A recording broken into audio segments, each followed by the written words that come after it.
Salam, xoş gördük hər birinizi. Növbət çəkilişlə qarşınızdayıq. Bugün qonağım tələbəmiz Muraddır. Xoş gördük Murad. Xoş gördük Rəfət müəllim.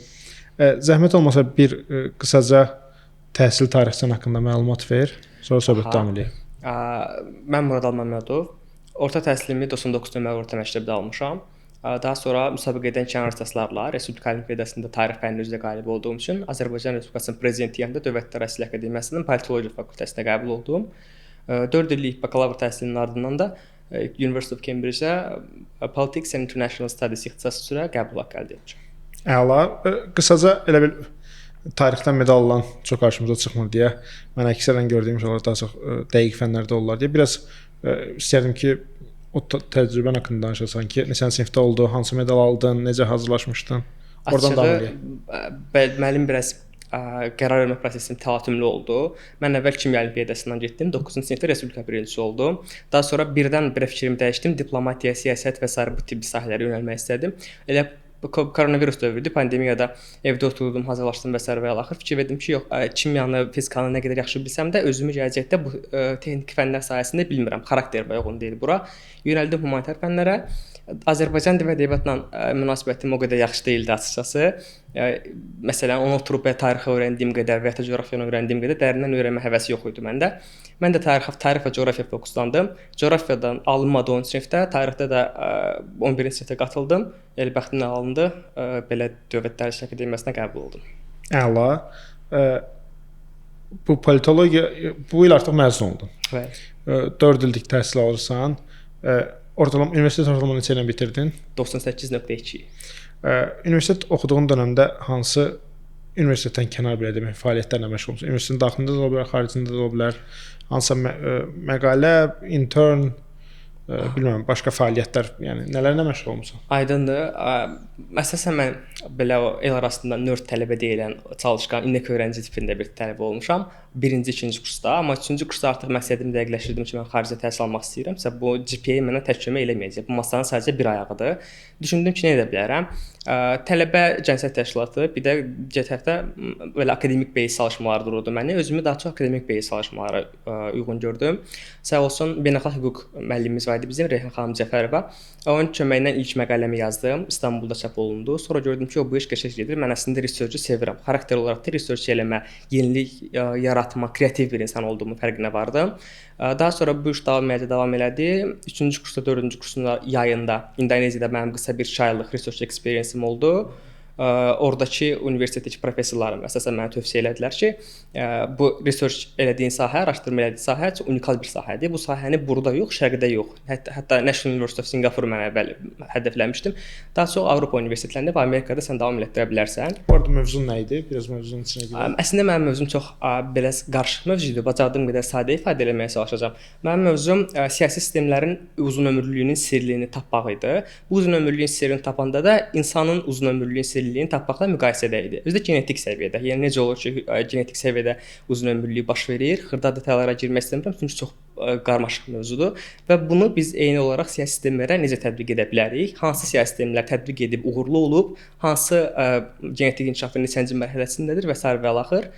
Məsələn, mən müraciət edəndə universitetlərə, daha doğrusu ixtisasdan asılı olaraq da research proposalımda da bunu müəyyənləmişdim. Sonra mənə buradan universitetdə hansı ki mən qəbul oldum, onlar mənə acceptance verdilər. Research advisor təyin olundu. Ondan sonra da onlardan çox belə maraqlı geri dönüşlər aldım ki, unikal sahədir, araşdırılmayıb və sair və axır. Maraqlı. Bu mövzuya necə qərar verdin? Reyhan xanım kömək elədi, yoxsa öz marağın var idi? Yəni çünki açığı bu analogiya çox maraqlı və fərqli analogiyadır ona görə. Bəli. Açığı dediyim kimi mənim əvvəldən təbiət fənlərinə olduqca böyük marağım olub, texnik və təbiət fənlərinə. Məsəl üçün, elə adi harasa bir sahədə gedəndə də insanlara aiddən psixologiya, nə bilim, öz self development kitabları oxuduğu təqdirdə mən fizika, kimya, məsəl üçün bu tip kitabları oxumağı sevirdim. Əlbəttə dərsliklər deyil də bunlar. Məsəl üçün, daha belə oxuculara adaptasiya olunmuş versiyasında kitablar idi. Düşündüm ki, bu siyasi biliklərlə bunu zaten mənim təhsilimdir. Mən uğurlu bir karyera başlamaq istəyirəm. Siyasi bilikləri zaten yiyələndirəm. Amma eyni zamanda bir hobbi olaraq da niyə özümə əngəlliyim ki? Çox random olaraq bu fikir ağlıma gəldi. Müqayisəli politologiya fənni idi yanılmıramsa. O fəndə heç xatırlamıram. Müəllimin bir sözündən mənim beynimdə bir dənə qığılcım yarandı. Mən icazə aldım, çıxdım çölə. Telefonda tez nota qeyd elədim, çıxdım. Elə bu qığılcımdan başladı, böyüdü. İndi də belə. sən onda düz anlayıramsa, universitet dönəmini dərslə bərabər araşdırma ilə daha çox zənginləşdirmiş tələbə qrupuna aidsən.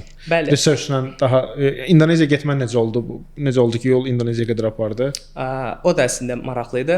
Deməli, mən iştirak elədim. Bu İndoneziyaya qədər bir neçə konfranslarda iştirak eləmişdim. Həm əyani olsun, həm onlayn olsun və bu konfranslarda iştirak etdikcə də professorlar olsun, digər researcherlər olsun, onlarla istər-istəməz adamın əlaqəsi yaranır. Və təsadüfən mənə bir e-mail gəldi. E-mail gəlib spama düşmüşdü ki, bəs belə konfrans var, biz gözləyirik sizin işiniz və sair və əlaqə. Çünki yəni dediyim kimi tədqiqat mövzumu sırf İndoneziyaya uyğun hazırlamamışdım da. Əvvəlcədən 3 konfransda mən bu mövzunu inkişaf elətdirə tənqidlər, rəylər və sair gəlişdə gəldi bu mərhələyə çıxdı. İndoneziyada konfransdan dəvət gəldi. Mən də İndoneziya, ümumiyyətlə Tayland, İndoneziya bu bölgələr Cənubi Asiya deyək də çox marağında olduğum bölgələrdir. Dedim ki, niyə də yox? Əslində əvvəl getdim konfransda iştirak eləməyə. Sadəcə bu məqsədlə oldu. Daha sonra isə getdiyim konfransa, getdiyim universitetin rəhbərliyi təklif etdi ki, prosesi uzadaq, konfrans bitir. Konfrans bitəndən sonra ideyalarını bizdə paylaş. Mən də ideyalarımı paylaşdım. Hansı ki, belə kiçik 15-20 dəqiqəlik interaktiv seminar qismində təşkil olundu. Belə. Əla. Və davamında artıq yəqin ki 3-cü kursun sonlarına doğru xarici təhsil planı qurmağa başladın, qərara gəldin. Burada mənə maraqlıdır ki, planında hansı ölkələr var idi, hansı qrup universitetləri var idi, hansı balları yığdın?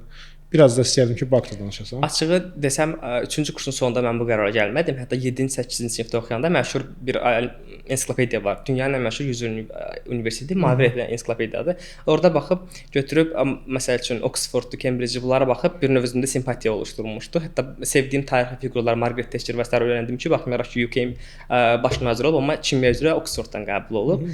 Gəldi, elə alındı ki, 7-8 pandemiya düşdü. Heç pandemiya olmasa da bərabər o dövrdə özümü donanımlı hiss eləmirdim bakalavr təhsilimi xaricdə almağa. Magistratura dövrünə başlayan kimi artıq 1-ci kursda mən qərar verdim ki, xarici təhsil alacağam.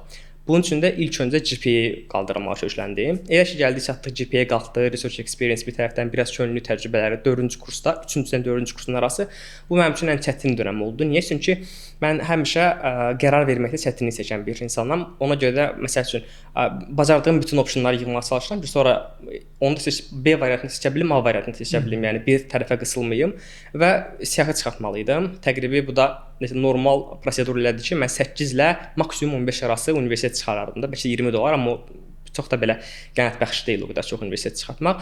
Düşündüm əvvəlki hansı ixtisası təhsil almaq istəyirəm. Universiteti yox, hansı ixtisas, hansı universitetdə daha yaxşı təhsil olunur, ona bax fokuslandım mən. Çünki məsəl üçün mən gedib orada populyasiyaya qapılıb, məsəl üçün Harvardda oxumağa getmirəm. Harvardda filan ixtisası oxumağa gedirəm. Elə ixtisas var ki, orada Harvardda daha Yale-də daha yaxşı tədris olunur, Oxfordda daha aşağı. Bunu nəzərə alaraq baxmağa çalışdım. Sırf QS-də ümumi reytinqə görə yox, fən reytinqlərinə, ixtisas subject reytinqlərə görə eyni baxmağa çalışdım. Bir də öz maraq dairəmi. Mənə hansı proqram, hansı ixtisas mənə daha fleksibl öyrənmə mühiti verə bilər, buna baxdım.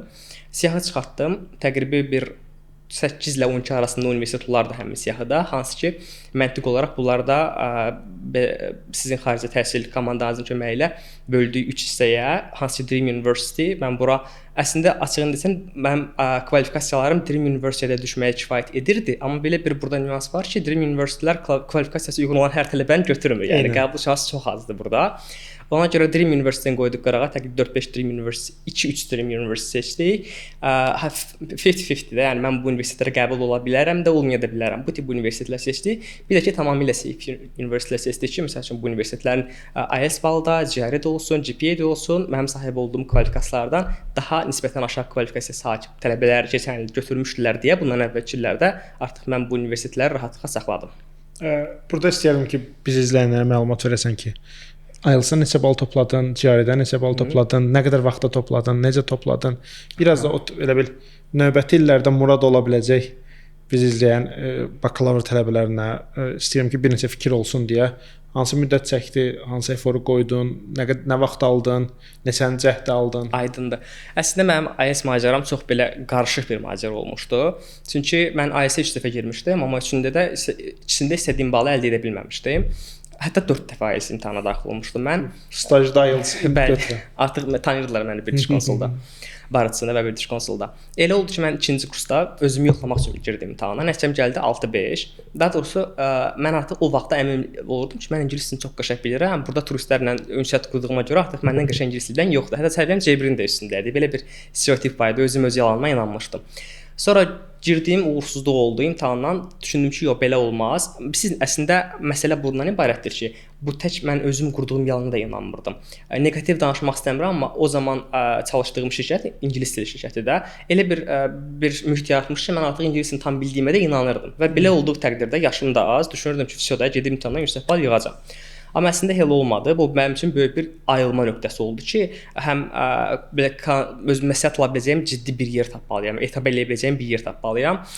Rufa akademik treninqlə tanış oldum. Mənim səviyyəm C1 idi getdiyim kursda, amma Rufa gələndə mənə diaqnoz qoydu ki, baby level-də siz kurslarınız. Yenə bir dünyam dağıldı başıma ki, C1-dən B1-ə mən necə düşdüm. Dedim, yox. Əvvəl belə inanmadım da B1 olmaram, amma yenə də qoşuldum B1 kurslarına. Öyrəndikcə gördüm ki, məsəl üçün mən B1-də boşluqlarım var. Elə boşluqlar var ki, bunlar gəlir mənə imtahanda aşağı bal almama səbəb olur. Məsəl üçün writing-dən, speaking-dən. Sadə, məsəl üçün B1 proqramının 80%-ni bilirəm, amma 20%-ni bilmədiyimə görə mən qrammatik səhv edirəm. O qrammatik səhvdə mənim balımı aparır imtahanda təbii olaraq. Yəni bu elə bil IELTS yığsanız belə orada boşluqlar elə boşluqlardır ki, növbəti level'a çıxmağa imkan verməyəcək boşluqlar. Bəli. IELTS texnika imtahanı olduğuna görə, qrammatik bazam zəif olduğuna görə bağlanmırdı məndə.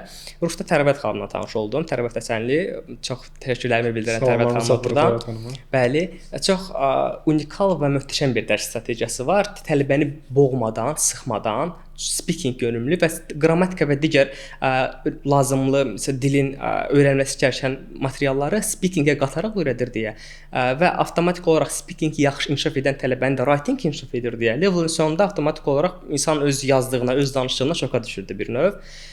Biz B1 və B2 səviyyəli Tərəvət xanımla davam etdik. Təqribən 6-7 ay davam edən bir macəramız oldu. Bunun sonunda heç mən pre-IELTS dərslərinə ehtiyac duymadım. Niyə? Çünki əvvəldən IELTS macəram var idi biraz.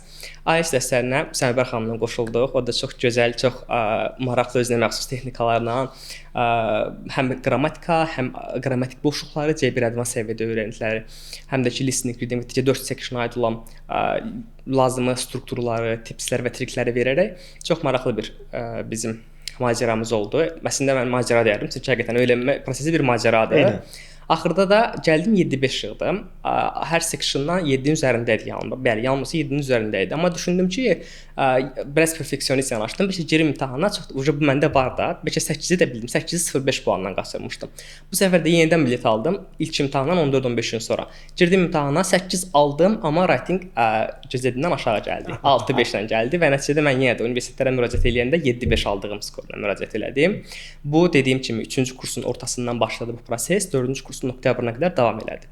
GRE-yə də eynən 320 bal topladım GRE-dən. Məncə burada bir dənə haşiyə deyim ki, humanitar elmlər oxuyan bir tələbə üçün kifayət qədər yaxşı yığmısınız. Bəli, çox sağ olun.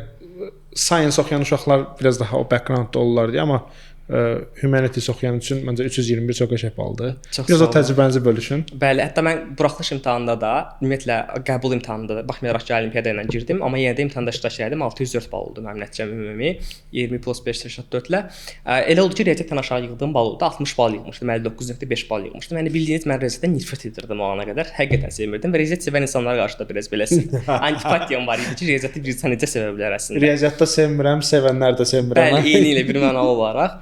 Amma burada müəyyənlədim ki, yəni etməliyəm də. Əgər məqsədim budursa, məqsədə çatmaq üçün o vasitədən istifadə etməliyəm, öyrənməliyəm ki, artıq bura çətin oldu niyə? Çünki riyaziyyatı zaten belə normalda özdə cəhrin riyaziyyatı hazırlaşanlar bilir. 70% bizim riyaziyyata yaxındır, amma 30%-də statistika olsun və s. və əlaqə biraz kənardır bizim riyaziyyatdan. Bəli.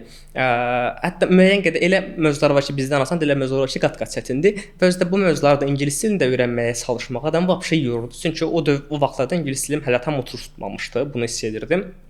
Amma mən köçləmişdim verbal hissəsinə əsasən ki, verbalda nə qədər yüksək bal yığdım, o qədər yaxşıdır. Birdən ola bilər ki, riyaziyyatda məhsələn daha aşağı gələr, kvantitativdən. Elə oldu ki, riyaziyyatdan daha yüksək yığdım. 161 bundan oldu, 160 da ondan oldu. Universitetlərin də minimum göstəriciləri adətən 315-320 bal arası bunu yığan tələbələr artıq okey olduğuna görə özdə belə bir şey də xahiş etmək istəyirəm ki, çox top universitetlərdə bu qayda yoxdur. Məsələn, siz bilmənalı olaraq falan bal yığmalısınız. Məsəl üçün mən nə sevirəm hələ Princeton University məndən heç IELTS nəticəsi belə istəmirdi. Deyir sadəcə olaraq siz IELTS göndərməklə deyə bilərdiniz, bizim sizi daha yaxşı dəyərləndirməyimizdə kömək edə bilərsiniz. İstəyirsiniz göndərməyin. Yəni bu qədər humanist yanaşırlar əslində. Belə 221 bal gəldi. Yəni nəticəmdən razı qaldım özümə. Sevindim, şükür elədim hətta rezultatın nəticəsini görəndə. Bəs GRE necə hazırlaşmışdınız? GRE hardasa bir 3 ay yarım, 4 ay oldu proses. Hazırlaşmaq necə oldu? Deməli mən Talant təqaüd proqramına qalib oldum. Talant təqaüd proqramında qarşılayırdı bəs GRE, IELTS və sair bütün hazırlıq mərhələsini, eyni zamanda universitetlərə müraciəti. Burada da GRE-də bizə mentorlar təyin olundu və eyni zamanda aktiv 4-5 belə platforma var ki, dünya üzrə hansı ki bunlarda həm müəllimlər, həm tələbələr bir araya gəlir, bir learning platformu olaraq iştirak eləyir. Mən də onlara qoşuldum. Və belə 4-5 ay müddətində həm riyaziyyat hissəsindən, həm də belə akademik çətin ingilis dili hissəsindən o çox belə danışmaq istəmirəm ümumiyyətlə bu ana qanım qırılsın ki danışanda heç harda heç kimə lazım olmayacaq sözlər də deyərdim. İndi mən özüm məqalələr oxuyuram. İnandırım sizi ki, orada öyrəndiyim, nəinki öyrəndiyim, əzbərlədiyim o 3500-5000 söz arasını hələ bir ikisinə güclə rast gəlmişəm də researchdə, yəni hər hansı bir qəzet olsun ki, bilməni olaraq istifadə olunmur. Məncə o sözləri ümumiyyətlə GRE sözləri deyə bir fenomen var. Məncə GRE-dəki sözləri özləri prosta axtarıb tapıblar. Lüğətdə elə bir kimsə oturub ki, heç yerdə istifadə olunmayan, heç kəsin qarşısına çıxmayacaq sözlərdən bir list düzəldib. Mən istəyirəm ki, biraz da hansı universitetləri Dream-də, hansıların Target-də olduğunu da qeyd eləyəsiniz. Çünki 321 yaxşı, hətta mən deyərdim humanitar üçün çox yaxşı baldır. 7.5-8 IELTS, 98 ortalama. Buna uyğun hansı universitetlər üzərindən getməyə çalışdınız? Aha, deməli mən əslində əvvəlcədən düşündüm ki, az universitetə müraciət edəcəm. Daha doğrusu necə düşündüm? Müraciət eləmək istədiyim universitetlərin siyahısını çıxartdıq biz 10 dənə. Mənim mentorum Mehin xanım və Vüsalə xanımın da köməkliyi ilə. Burada baxdıq ki, bu universitetlərin deadlineları elə xoşbəxtlikdən fərqli vaxtlara qədərdir. Bəzilərinin deadline yanvarda bitir, bəzilərinin deadline bitir apreldə, bəziləri də davam edir mayın sonuna qədər. Və belə də düşündük ki, məntiq olaraq universitetlərin saytında verilən məlumata görə. Mən University of Edinburgh və University of Cambridge, bir də University of California, Berkeley. Bu üç universitetlər mənim Dream University listəsində olan universitetlər idi. Top idi bunlar. Bunlara müraciət elədim. Dedim bunlardan qəbul gəlməyəcək təqdirdə mən digər universitetlərdən müraciət edəcəm. Amma gecikməmək üçün digər universitetlər hansı idi? Bunlar mənim özüm üçün dəyərləndirdiyim ki, mən bunlara qəbul ola bilərəm artıq universitetlər idi. London School of Economics-di. Müəyyən qədər UCL-i bura əlavə eləmişdim. University of Warwick idi, University of Sydney. Bu minvalda universitetlər idi, amma bunların da bütün sənədləri artıq hazır idi. Sadəcə olaraq application feeni ödəyib submit eləmək qalırdı yerdə. Elə oldu heç yanvarda müraciət etdik, fevralda cavab gəldi Cambridge-dən. Fevralda cavab gələcəyinə görə artıq heç düşünmədim müraciət eləməyi, parolum falan da hamısı yadımdan çıxıb və belə Cambridge-dən hansı ixtisasa var? Cambridge-də müraciət etmişdim mən Politics və International Studies. Politics and International Studies gedir ixtisasının adı. 1 illik proqramdır, 2 illik proqram. 1 illik proqramdır. Əsas da ona görə mən onu deyim universitet olaraq seçmişdim. Yəni bir təhsil pilləsin ki, mən 1 illə yekunlaşdıra biləcəm. Niyə 12 il oxumaqdan əlavə vaxtdayım. Çünki mən PhD eləmək kimi alternativ bir istəyim də var. Düşündüm ki, PhD-də UK-də 5-7 il, US-də 5-7 il, UK-də də təqribən 3-4 il olsa kifayət qədər vaxt itirmiş olacağam. Əlbəttə təhsilə qoyulan investisiya həm zaman cəhətdən, həm də maddiyyat cəhətdən itki deyil, amma bir cəsarətlik var ki, bu zamanda insanın ömründən gedir. Ona görə düşündüm ki, elə müddəti az olan bir əslində bəlkə də proqramı sevməsəydim, deyərdim ki, yox elə gedərdim məsəl üçün University of Edinburgh-da 1 ildir bu arada. Ya LSE-yə müraciət edərdim, University of Sydney-yə müraciət edərdim. Hər nəsə, hər tərəfdən University of Cambridge mənim üçün ideal olduğuna görə, həm universitetin özünün reytinqi olsun, həm ixtisas reytinqi olsun. Ən önəmlisi də ki, mənim orada silabusa baxırdım seçdikcə, universitetin mənə qata biləcəkləri fənlər, həmin fənləri hansı professorlar tədris eləyir, fənnin strukturu necədir, seminar dərslərimiz çoxdur, mühazirə dərslərimiz çoxdur, fənlər nəzəriyyəyə köklənirlər ki, mən bunu istəmirəm, zaten mən nəzəriyyəni özüm istəsəm araşdırıb öyrənə bilərəm. Yox da praktiki fənlərdirmi?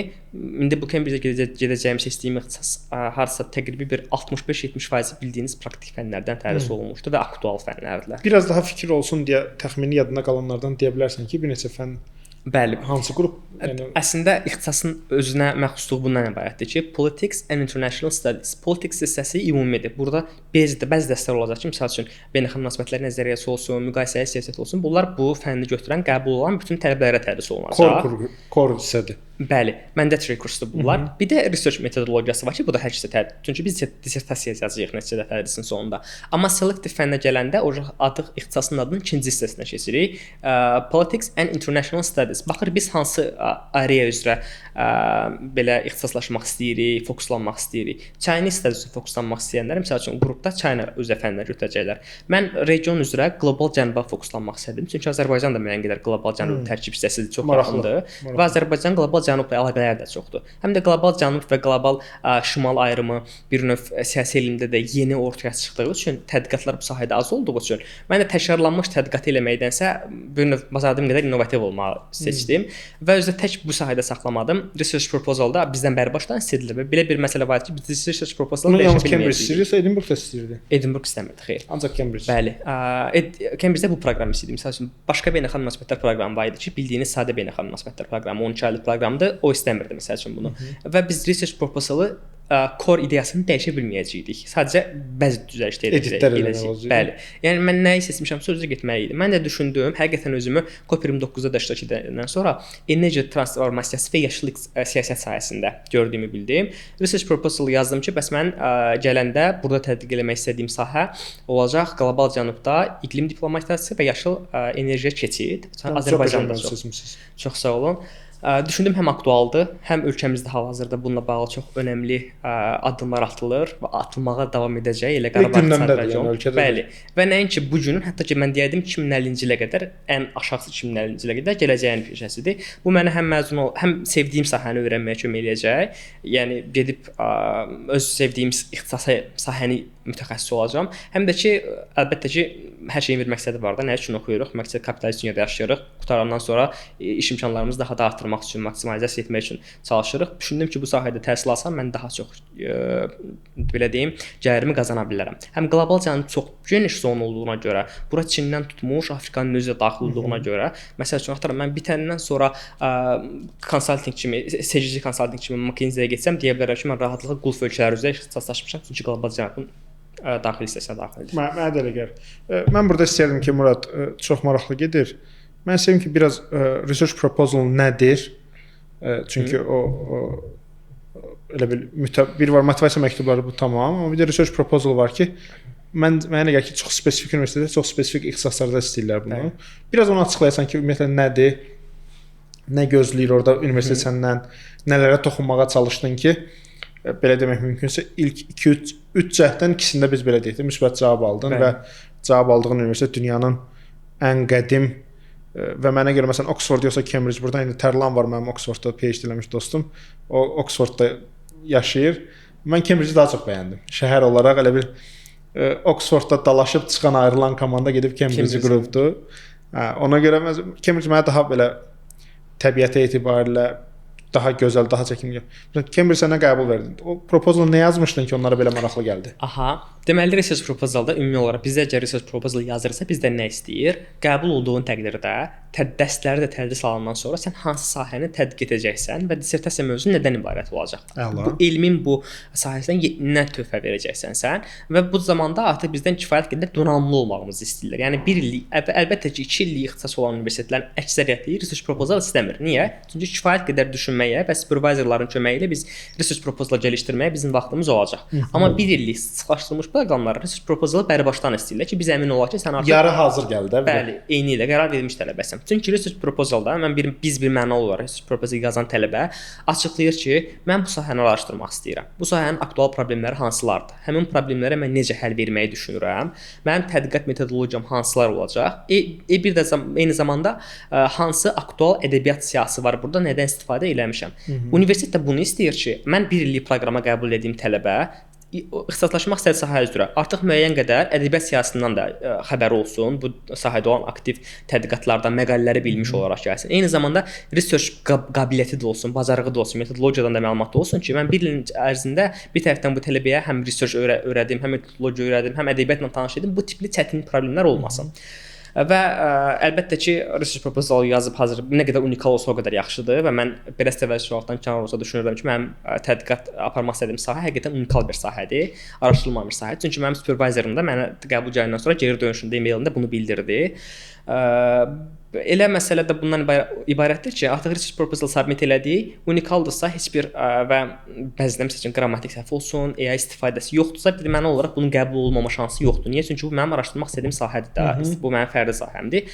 Research proposal qalır bir yanda, research proposalından bir yerdə nəyə baxırlar? Sizin research proposala uyğun olan tədqiqatçı, ya professor olsun, akademik heyətdən staff var yoxsa yox? Ki siz bununla bir yerdə o sizin sabah gəlində kimlə araşdırasınız? Eynən birmənalı olaraq çalışa biləcəksinizmi? Əla, məndə şanslar nə oldu ki, əslində mənim portalda adları rahat verirlər. Mən tövsiyə eləyərdim ki, burdan gələcək research proposal yazacaq tələbələr də girsinlər, baxsınlar. Əgər birmənalı olaraq o universitetdə o ixtisası istəyirlərsə, o universiteti istəyirlərsə, ixtisası məsəl üçün başqa opsionlar da varsa həm universitetdə, nə etsinlər?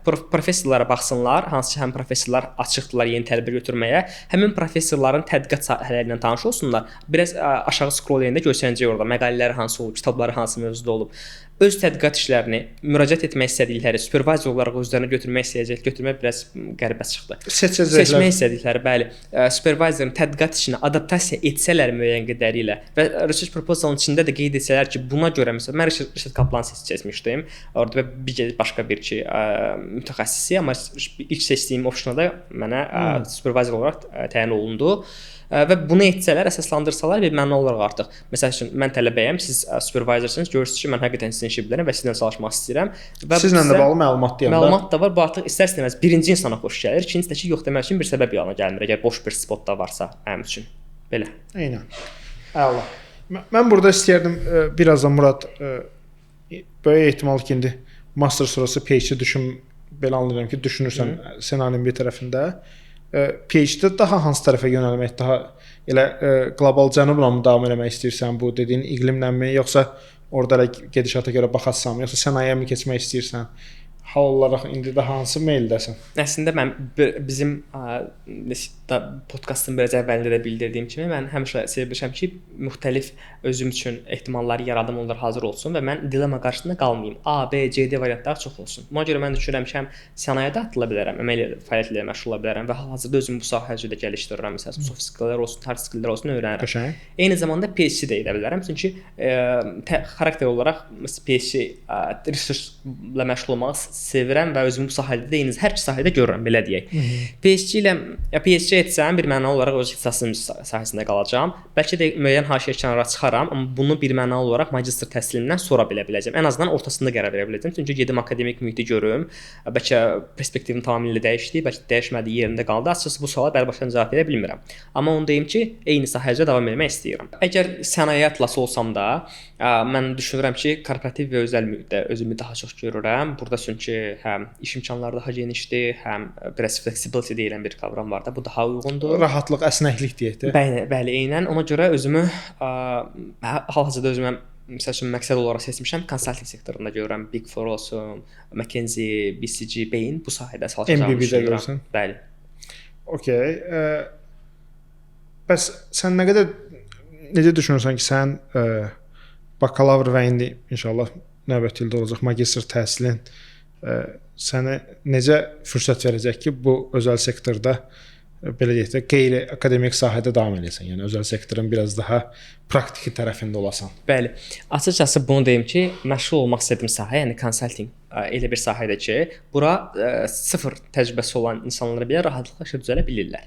Yetər ki, analitik düşüncə bacarığı və təhlil bacarıqları olsun bu insanların. Bunu da ortaya çıxaran intervyular olur. Bir neçə mərhələli intervyulardır. Xarakter intervyusu, sonra case study və s. və alaxır.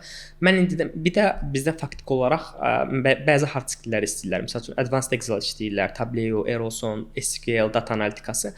İndidən bu sərt bacarıqları özümdə inkişaf etmək üçün müəyyən kurslar götürməyə başlamışam ki, donanımlı olum. İntervyu az qalmış, həm intervyu hazırlığı, həm də ki, bu hard skilllər üstündə düşməyim. Artıq yayda getməmişdən həll edim bu hard skill məsələsini. Soft skilllər də mən əslində düşünürəm ki, soft skillin qazanılması məntiq etibarilə uzun zaman çəkir. Əgər bu insan bu soft skillə sahib deyilsə, Məsələn, burada da qeyd olunan soft skilllər məsələn ən böyük önəmlisi kommunikasiya bacarığıdır, empatiya bacarığıdır, bir də analitik təhlildir. İndi analitik təhlil bunların içərisindən biraz ən belə şübhəlisidir, amma kommunikasiya və empatiya bacarığının özümdə olduğunu düşünürəm. Eyni zamanda analitik təhlilin də olduğunu düşünürəm.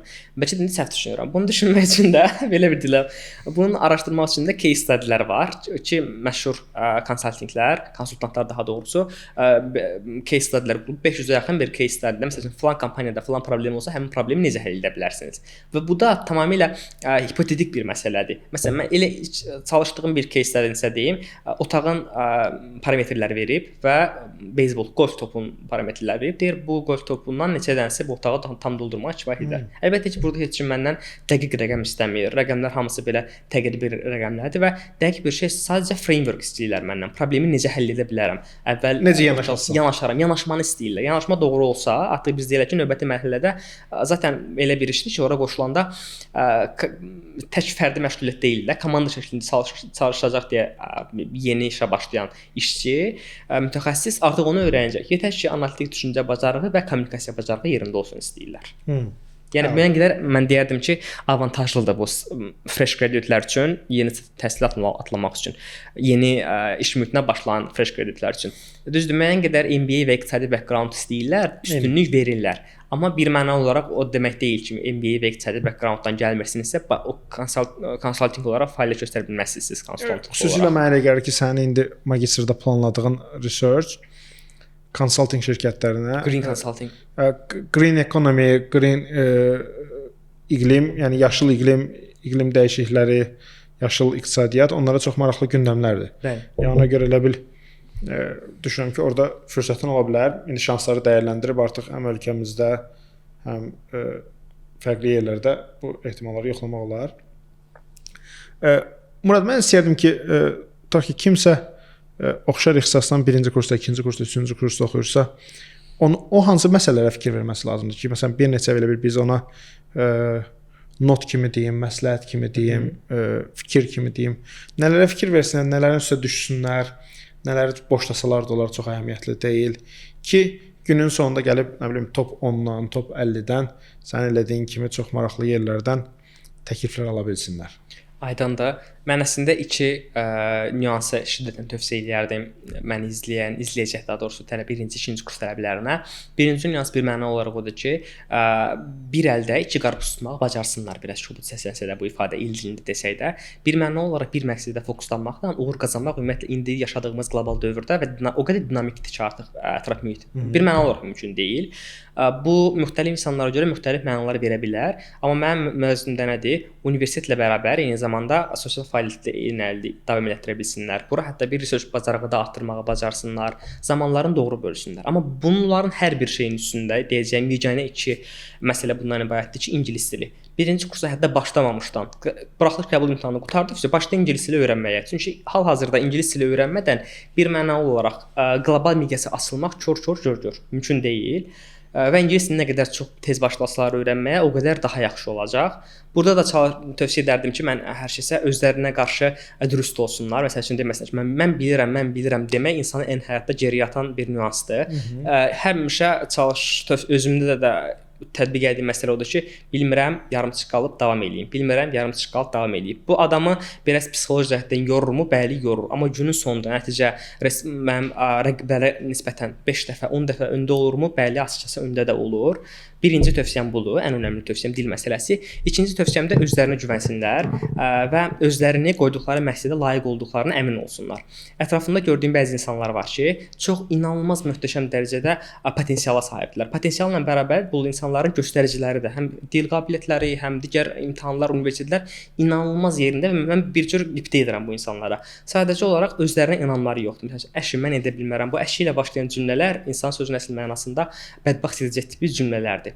İnsan özünə inanandan sonra və rasional məqsədlər müəyyən edib buna doğru gedəndən sonra, irəliləyəndən sonra, əlbəttə ki, bu və ya digər yolla o məqsədlərə nail olacaq və həmişə də böyük düşünüb, böyük məqsədlər nail olmaq lazımdır, qoymaq lazımdır ki, qarşıya. O məqsədin ən böyüyünə çatmayacağımız halda da ondan bir pillə aşağı nisbətən böyük bir məqsədə çatmışıq məsələsi. Ona yaxın bir yerə Bəli, çatır. o məşhur bir söz var. Bir xatırlamıram, bir çoğdan sitatı bildiyim qədərilə kvotada həmişə ulduzları hədəflə ki, ulduzlara çata bilməsən ən azından göy üzünə yüksəlmiş olasan. Bu da onun üçün bir şeydir. Bu yolda əslində xaricə təhsil yolunda. Sizin sözünüzə qüvvət Shakespeare-lə də bağlı məşhur belə bir ifadə var ki, biri gəlir deyir ki, mən böyüyəndə Shakespeare olacağam. Deyir çox kiçik qoyursan axı, deyir mən tanrı olmağı deyir hədəfləmişdim, Shakespeare oldum. Sən indi Shakespeare olmağı hədəfləsən kim olasan? Yəni elə bil eyni sizin dediyiniz məntiqdə çox vacib nüansdır. Davam edin buyurun. Burada da çox sağ olun. Burada da əsas məsələ tələbənin üzərinə düşür bir mənalar. İnsan öz məsuliyyətini dərk edəndən sonra əlbəttə bu danışıqları müəyyən qədər ağır səslənə bilər. Bir 17-16 yaşlı, hətta bakalavr tələbələri üçün vəbşi bu mənəvi yükü çox ağır ola bilər. Hətta texniki yükü qoyuram bir qırağa, oxuyub öyrənmək üçün qoyuram qırağa. Amma burada ikinci yük düşür valideynlərin üzərinə. Valideynlər bir növ tələbələrə övladlarına elə mühit yaratmalıdırlar ki, bu prosesdə həm kömək etməklə bərabər yumşaldıcı bir ətraf mühit olsun ki, bütün dərdi, stresi və s. tələbə evdə ata bilsin. Əlbəttə ki, hər kəsin evdə müəyyən problemlər olur və bu təbii haldır. Amma o bir neçə il müddətində, ən azından bir il, yarım, 2 il müddətində uşaqlarını daha çox bu problemlərdən uzaqlaşdırmağa çalışmalı. Bir də onları anlamağa, dəstəkləməyə çalışmalıdır. Məsəl üçün mən özümü çox şanslı hesab edirəm, çünki valideynlərim bu yolda mənə çox böyük dəstək oldular. Həm salamlarımızı çatdırıq onlara. Mən də həmçinin salamlarım və sevgilərim ailəmə. Çox böyük dəstək olmaq, həm maddi, həm mənəvi dəstək oldular açıqcası. Bu maddi dəstəkdən də daha çox insanın belə o ağır zəhmətini bir sözlərə validate elədiyi, bir dəyərləndirdiyini hiss edən şey mənəvi, qiymətləndirdiyini hiss edən şey mənəvi dəstəkdir. Məsəl üçün atam məndən çox məsələn Coursera-dan kurs götürürdü. Atam mənə kurs link atırdı ki, məsəl üçün bəlkə bunu da götürəsən, sənə lazım olar. Mən deyirdim, mən iqna eləməyə çalışırdım ki, atamı inandırmağa çalışırdım ki, bu mənə lazım olmayacaq. Bunu boşuna götürün və s. və axır. Eyni ildə anam məsəl üçün hər gün maraqlanırdı. Bir növ diqqəti və qayğını mənlə bərabər yol irəliləyirlər. Məndən daha çox həyəcanlanmış olurdular. Valideynlər də burada içində böyük iş düşür. Bunu biz masa olaraq götürə bilərik. Bu xarici təhsil xarici təhsil macərasını biz masa olaraq götürə bilərik. Hansı ki 4 ayağı var və hər 4 ayağa da fərqli stakeholderlər var ki, fərqli cüz düşür. Ən önəmli ayaq belə deyək ki, bu olmazsa olmaz tələbənin özüdür. Bir mənalı olaraq. Yəni nə qədər valideyn dəstəyi də inanılmaz olsun, nə olur olsun, tələbənin özü bunu etməyəcəksə, özü-özünə inanmırsa mümkün deyil. İkinci məsələ əlbəttə ki, haqqında danışdığım valideynlərin dəstəyi və köməyidir. Valideynlərdən çox önəmli böyük şey asılıdır. Təkrarlayıb taftologiya yer vermək istəmirəm. Üçüncü məsələ artıq bu həll edici məsələ gəlir. Düzgün yanaşma, konsultant yaxud da müəllimlərin köməyi məsələsi çatır burada. Burada da bu çox spesifik bir məsələdir. Çünki əgər yanlış yönləndirmə alsa, nə qədər brilliant bir tələbə olsa belə, çox böyük səhvlər edə bilər və öz potensialından dəfələrlə aşağı yerlərə gəlib çıxa bilər. Hansı ki, bakalavr tələbələrindən söz edəndə bu daha çox nəzərə gəlir. Məsələn, magistr tələbəsinin adi nəzərə alsaq ki, indi bakalavr tələbələrin yaşları az olduqlarına görə onların müəyyən donanımları da azdır. Hətta sosial mediadan da müəyyən qədər az istifadə edirlər, çıxışları az və s. və axır.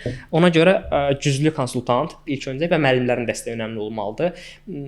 Biz əslində insanlar, tələbələr, gənc yaşlarından etibarən hər birimiz yaxşıdan da pisdən də nəyisə öyrənməyə götürməliyik. Məsələn, bu pisdir, pis deyib keçmək bir doğru deyil. Pisdən də yaxşıdan necə olmaq lazım olduğunu, necə idol olur onu öyrənməliyik. Pis insandan da, pis müəllimdən, pis konsultantdan da necə olmamaq lazımdır, necə etməmək lazımdır, bunu öyrənmək lazımdır. Hər şeydən dərs çıxartmağı öyrənə bilən insan artıq bu masanın 3 ayağını tamamlayır.